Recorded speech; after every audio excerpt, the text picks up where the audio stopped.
Back in January, David Lee Roth released an audio clip via his official YouTube channel which found the former Van Halen frontman launching into a tirade about his late-era Van Halen bandmate Wolfgang Van Halen, son of guitarist and band co-founder Eddie Van Halen and actress Valerie Bertinelli, for his behavior during some of Roth's final shows with the band. Roth offered no explanation for why he'd suddenly decided to make his remarks, and if Wolfgang had anything to say about them at the time, he chose to keep quiet. That changed this week when Wolfgang sat down for an interview with the radio show The Morning X with Barnes and Leslie and was asked why he thought Roth would make the remarks that he did. "I guess I'm honored he even thinks of me as much as he seems to," Wolfgang replied. "I guess you have to take what he says with a grain of salt, considering he also said that he wrote Eddie's iconic instrumental track, Eruption, and came up with the Frankenstein, Eddie's red, white, and black striped guitar pattern. He said he wrote all the solos that my dad wrote. I guess that's all I can say," Wolfgang continued.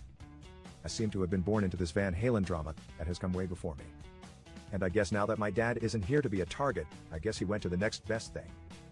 Wolfgang first joined Van Halen as bassist in late 2006, replacing Michael Anthony first in a touring capacity, then in the studio when the band recorded their 2012 album A Different Kind of Truth.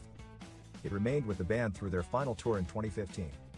In addition, he also served as a member of Tremonti in 2013, playing on the band's 2015 album Cauterize, and the follow-up LP, Dust, released in 2016.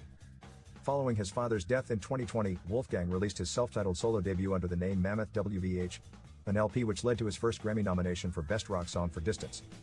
His second album, appropriately named Mammoth 2, was released in August 2023 and climbed to No. 29 on the Billboard 200 and topped the US Top Hard Rock Albums chart. "With Van Halen, I learned a lot of how I didn't want things to be with Mammoth," he told Rolling Stone in 2023. "Why do we need to be walking around on eggshells? Why is there a problem all the time? Like, why can't we just get along and play music? Don't we all love music enough to put our bowls tea aside and actually have a good time having this be our livelihood? Shouldn't it be easier than this?" That was one of the main things with Mammoth, was to build this healthy core of people on the inside that can't be swayed and that can weather any storm, throw out anything we need to.